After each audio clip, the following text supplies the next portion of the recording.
Te Vasudevaya. Om Namo Bhagavate Vasudevaya. Om Namo Bhagavate Vasudevaya. Om Namo Bhagavate Vasudevaya. Om Namo Bhagavate Vasudevaya.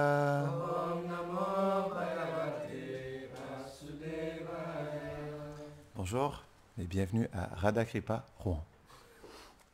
Aujourd'hui, nous allons lire du Srimad Bhagavatam, premier chant, chapitre 15, verset 42. S'il vous plaît, veuillez répéter après moi. Tridve hudvacha panchatvam Vive Udvacha Panchalam. takchai katve juhonmuni Tashakatve Juhon Muni. sarvam atmanya juhavid Sarvamatmani Juhari. brahmanyatmanam avyaye. Brahmayatmanamayaye. Traduction. Il fondit le corps dans les trois gunas, les trois influences de l'énergie matérielle. Les trois gunas dans l'énergie matérielle. Toute chose dans l'âme, et il offrit l'âme à l'indestructible Krishna. Commentaire.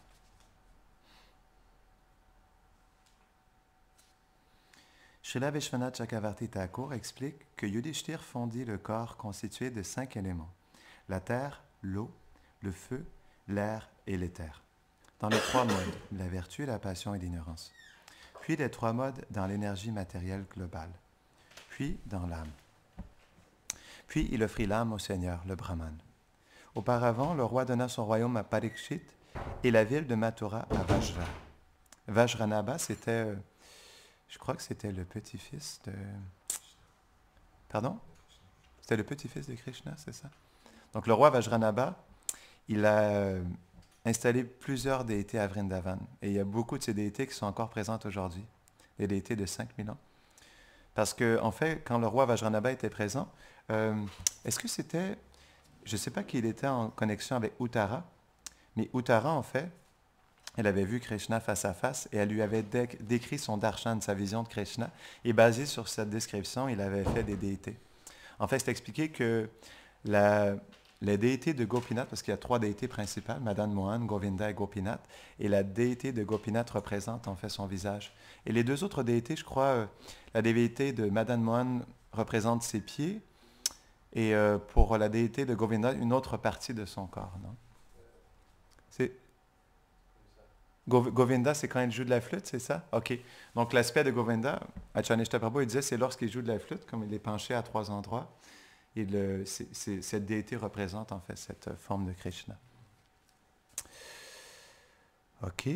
De cette façon, il se détacha de toutes les relations, oublia le monde extérieur, et en offrant ses sens, il oublia les fonctions internes. Or, parce que Yudhishthir était un associé éternel du Seigneur, cette méditation de penser que sa forme éternelle était temporaire n'avait pas d'effet sur lui. Ce processus du yoga que l'on vient de décrire en 2 versets permet à une personne de s'extraire complètement de la matière afin d'atteindre la libération.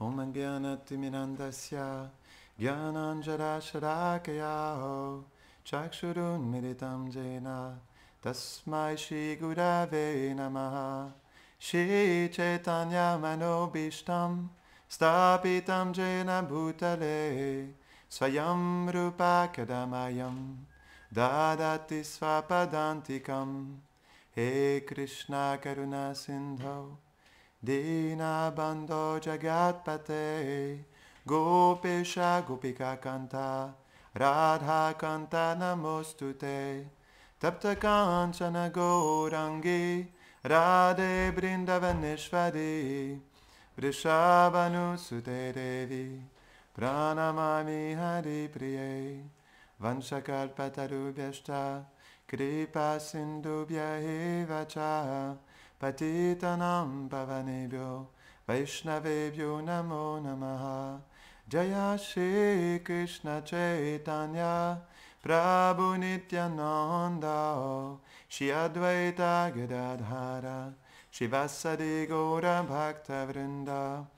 Hare Krishna, Krishna Krishna, Hare Hare, Hare Rama, Rama Rama, Hare Hare. Namaham Vishnu Padaya, Krishna Prishtaya Bhutare, Shimate Bhaktivedanta, Swaminiti Namine, Namaste Sarasvati Deve, Gauravani Pracharine, Nirvishesha Shunnavadi, Pashtatyade Shatadine. Lorsque j'ai vu le nom de Vajranabha, ça m'a rappelé quelque chose que j'ai vécu personnellement lorsque j'étais à Vrindavan. Donc on a expliqué tout à l'heure que le roi Vajranabha, il a installé plusieurs déités. Et comme c'était il y a 5000 ans, il y a plusieurs déités qui se sont perdues au fil du temps. Par exemple, peut-être qu'une famille, due à des circonstances particulières, a dû arrêter d'adorer la déité. Et donc, plusieurs de ces déités étaient cachés, parfois dans des étangs, parfois en dessous de la terre, non?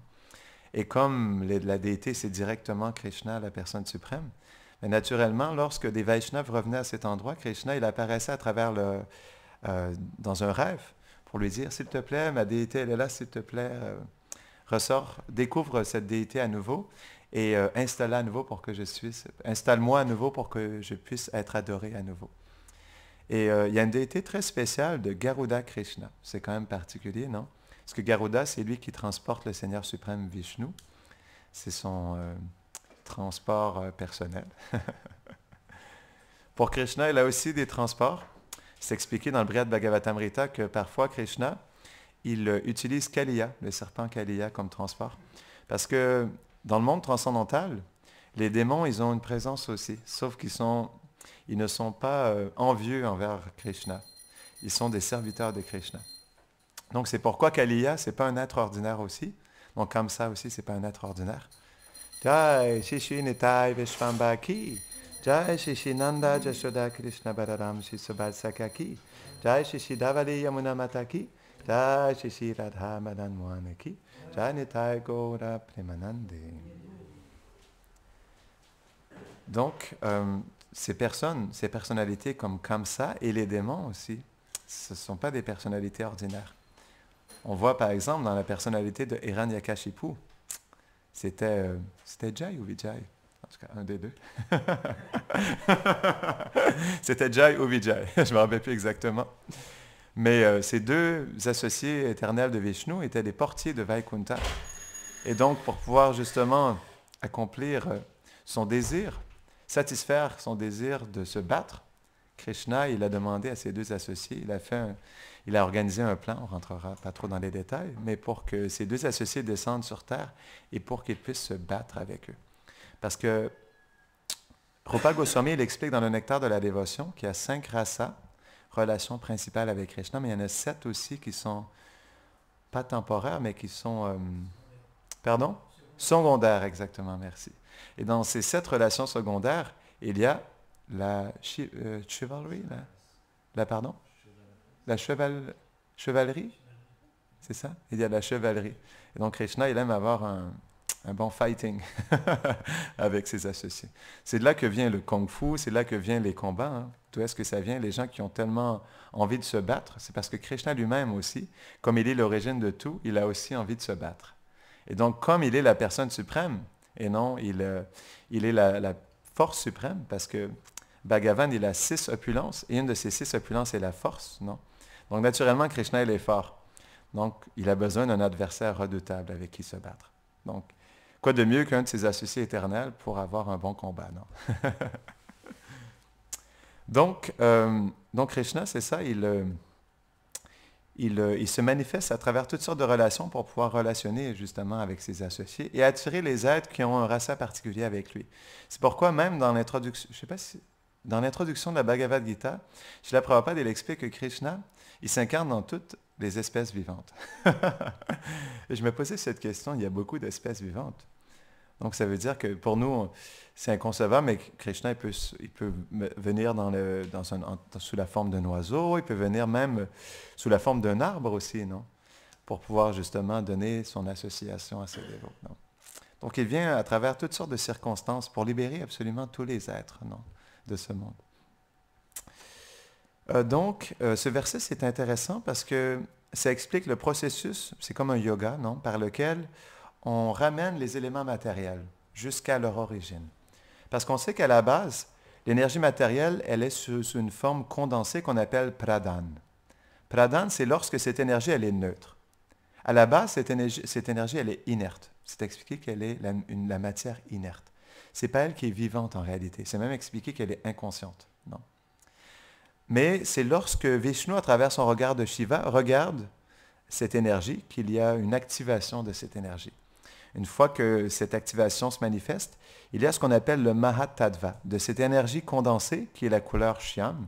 C'est expliqué lorsque Gopakumar il a vu cette énergie, elle était la couleur Shyam, la couleur de Krishna. C'est intéressant, une couleur foncée, condensée, non? C'est pourquoi j'ai toujours trouvé ça intéressant lorsque j'ai lu ce passage de Gopakumar, parce qu'on peut voir en réalité que c'est pourquoi Krishna a la couleur du nuage de pluie aussi, parce qu'il a toute la création contenue en lui. Comme toute la création matérielle sous forme de pradhan est la couleur de Krishna. Non? De la même manière, comme Krishna contient toute la création, sa couleur est comme aussi une couleur condensée, non? Comme si il contiendrait en lui beaucoup de choses, quoi. Donc, c'est ça, une fois que cette énergie elle est activée, elle devient Mahatattva, qui sont les 24 éléments matériels, en commençant par le plus subtil jusqu'au plus grossier. Ça commence avec le faux ego, qui est dans le corps subtil l'aspect le plus subtil. C'est pourquoi on n'arrive pas à le voir. Et donc ensuite, du faux ego, un peu moins subtil, l'intelligence, le mental. Après ça, ça fait longtemps que j'ai lu le deuxième chant du Bhagavatam, mais il y a les 5 organes sensoriels, non? Ensuite, il y a les 5 sens pour acquérir la connaissance, et il y a les éléments matériels comme le feu, l'éther, non? Donc du plus subtil au plus grossier, non? Donc, comme aujourd'hui, c'est l'apparition de Shrivas Pandit, je trouvais ça important de partager son histoire. Mais en premier, qui est Shrivas Thakur, il est un des associés de Chaitanya les plus proches qu'on appelle le Panchatattva. Le Panchatattva, ça veut dire le Seigneur, mais en 5 vérités. Non? Il y a Chaitanya Mahaprabhu, qui représente la personne suprême. Non, il est lui-même Krishna, mais dans l'humeur de son dévot. Il y a Nityananda Prabhu, qui représente son incarnation directe, parce que c'est Balaram, non? Si Krishna, il fait un pas à droite, c'est Balaram, non? Donc, c'est l'incarnation, la deuxième expansion de Krishna, tout de suite après Krishna. Krishna, c'est la chandelle originelle, et de ce feu, il allume la chandelle qui est Balaram, non? Pour donner un exemple. Et donc, ensuite, il y a ce qu'on appelle Advaita Acharya, qui est une expansion de son incarnation. Il y a Gadadhar, qui est son Shakti Tattva, qui est l'énergie suprême de Krishna, qui représente Srimati Radharani. Et il y a aussi Bhakta Tattva, qui représente un associé éternel du Seigneur, ou le dévot, non, le dévot de Krishna, qui est Shrivas Pandit. Mais Shrivas Pandit, qui il est aussi, il est Narada Muni, en fait, c'est expliqué. Comment comprendre qu'une personnalité peut être aussi une autre personnalité? C'est quelque chose qui est intéressant. C'est expliqué dans le Brihad Bhagavatamrita. C'est expliqué qu'à la base, Goloka Vrindavan est la demeure originelle du Seigneur. Comme Krishna est la personne originelle, il a aussi une demeure originelle. Et il a aussi des associés originels. Donc c'est pourquoi, lorsque Gopakumar est entré à Goloka Vrindavan et qu'il a vu les résidents, les Brajbasi, les associés de Krishna à Vrindavan, il n'a jamais rencontré dans tout son périple dans la création des personnalités aussi belles et merveilleuses. Parce que Gopakumar, il est allé à Ayodhya, il est allé à Dwarka, il est allé dans plein de différentes demeures du Seigneur, où il a rencontré en fait ses associés aussi. Mais il n'a jamais vu une telle beauté et un tel amour pour Krishna que les résidents de Vrindavan. Et donc, c'est ça. On expliquait que Goloka Vrindavan, c'est sa demeure originelle. Et donc, naturellement, les Brajbasis sont ses associés originels aussi. Et Narada Muni, il explique que de ces associés émanent d'autres associés. Des expansions, des expansions, des expansions, des expansions. Comme Krishna, il est la personne originelle. Balaram est sa deuxième expansion. Et sa première expansion, excusez-moi. Ensuite, ça continue jusqu'à Narayan, Mahavishnu, Garbhodaksha et Vishnu dans chaque univers. Non, c'est un peu complexe. Eh bien, c'est la même chose pour ses associés. Donc, en fait, c'est expliqué que, par exemple, si on regarde Garuda, c'est expliqué que Sridham Saka, lorsqu'il souhaite accompagner Krishna à Vaikuntha, il est Garuda. Parce que partout où Krishna se manifeste dans d'autres expansions, sa demeure se manifeste dans une autre expansion aussi, et ses associés le suivent dans d'autres expansions aussi. Et donc, c'est pourquoi Garuda, c'est Sridham Saka dans le monde spirituel. Narada Muni, c'est Manu Mangal, non?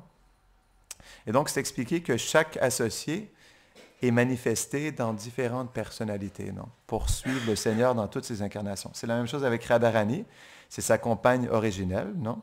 Et donc, pour accompagner Krishna dans l'humeur conjugale, elle devient Lakshmi, non? À Vaikuntha Loka. Et elle devient Durga Devi aussi, non? Donc, c'est comme ça qu'on comprend Krishna et ses expansions. Et donc, Srivas Thakur, ça c'est un autre aspect. C'est comme Krishna, il est aussi Chaitanya Mahaprabhu, mais dans l'humeur de son dévot. Lorsque Krishna s'exprime dans l'humeur de Gauranga, ses associés aussi l'accompagnent et s'expriment de cette manière aussi. C'est pourquoi Madhu Mangal, on expliquait, qui est l'origine de Narada Muni, dans les divertissements de Chaitanya Mahaprabhu, il devient Srivas Pandit. Non? Et on le voit dans la personnalité de Srivas Pandit. Parce que Narada Muni et Madhu Mangal, il y a un humour particulier. En fait, avant de commencer à expliquer Srivas Thakur, je voulais partager quelque chose d'intéressant pour nous. Dans le Gopal Champu, Jiva Goswami, il explique il dit, j'ai entendu des descriptions de Krishna, mais mon cœur de pierre est resté une pierre. J'ai entendu les descriptions de Maya Yashoda, mais mon cœur est toujours resté une pierre. Mais lorsque j'ai entendu l'échange entre Mère Yashoda et son fils Gopal, alors mon cœur a fondu. C'est intéressant. En fait, c'est ce qu'on appelle bhav. Et ça, c'est ce qui nous pousse à notre prochaine destination. C'est pourquoi comprendre les sentiments et les échanges d'amour entre Krishna et ses associés est quelque chose qui est extrêmement important pour notre développement dévotionnel. Parce que Krishna, il dit dans la Bhagavad Gita, Yamyam vapi smaram bhavam. Bhavam. Bhavam, ça veut dire le sentiment. Il explique dans ce verset, c'est le chapitre 8, verset 6. Il explique l'état d'esprit ou le sentiment que nous avons au moment de la mort va déterminer notre prochaine destination. Donc, c'est notre bhava dans ce monde, c'est notre sentiment dans ce que nous pas cultivons, que nous nourrissons non, à travers nos relations, nos activités, qui nous poussent à avoir une autre destination, un autre corps, un nouvel environnement. Non? Donc, c'est pourquoi, comme c'est le bhava qui définit notre destination suivante, c'est le bhava aussi qui définit le bhava spirituel, qui définit aussi notre destination dans le monde transcendantal.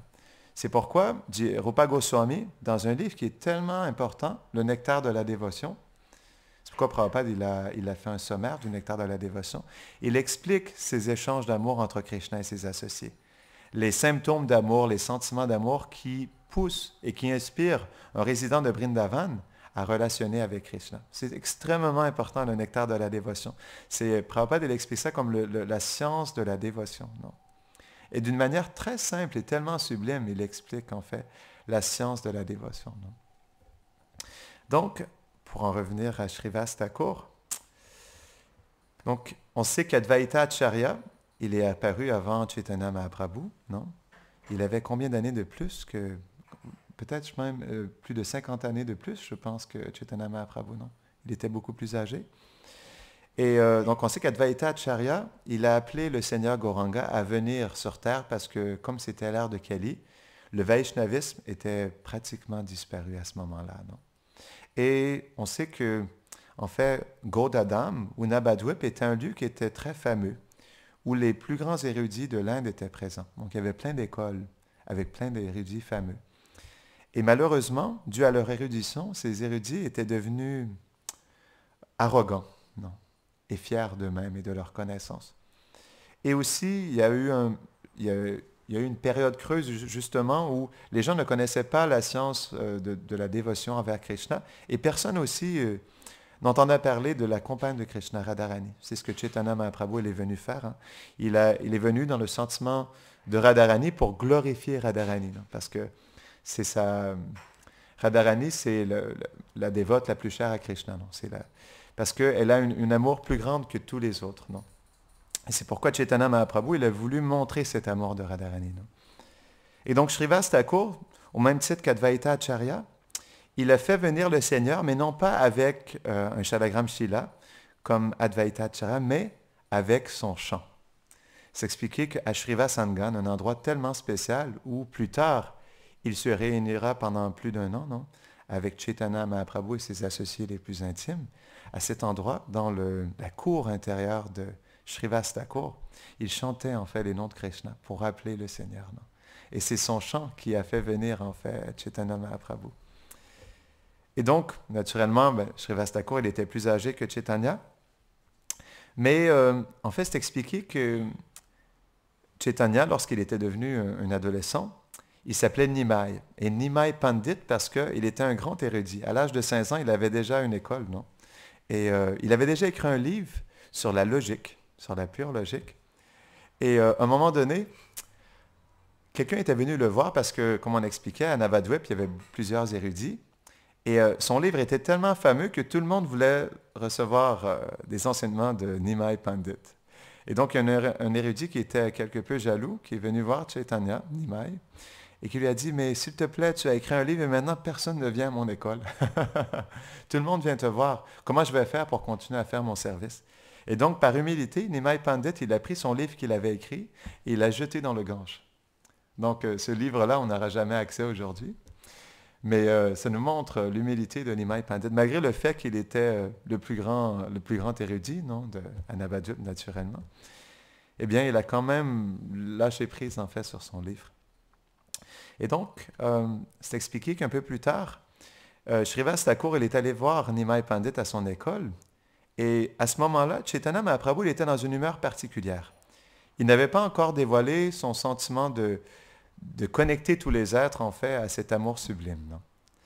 Il était vraiment dans l'humeur de Nimai Pandit, quoi, d'un grand érudit. C'était un divertissement particulier avec ses associés. Mais Srivas Thakur comprenait justement pourquoi Chaitanya Mahaprabhu il était venu et qu'il était destiné justement à répandre l'amour de Krishna sur toute la planète. Et à un moment donné, il est allé le voir parce qu'il voyait à quel point il était devenu populaire, non, à Navadvip. Et il a voulu tester un peu Nimai Pandit. Et il est allé le voir et lui a dit, « Oh Nimai, toi qui es le joyau des plus arrogants. » Il dit, « Pourquoi fais-tu ça? Pourquoi inspires-tu les gens à la logique, tandis que le but suprême de l'existence est d'adorer Krishna, le Seigneur suprême? Pourquoi égares-tu les gens avec la logique? » Et donc, c'est expliqué que Chaitanya Mahaprabhu, il a baissé la tête, non, comme ça. Et avec humilité, il a reçu en fait le châtiment de Srivas Pandit. Donc il y avait une relation très particulière entre Srivas Pandit et Chaitanya Mahaprabhu. À un moment donné, lorsque Chaitanya était revenu de Gaya, parce qu'on sait qu'une fois que son père, Jagannath Mishra, avait quitté la planète, sa mère lui avait demandé d'aller à Gaya pour faire des offrandes au Seigneur Vishnu.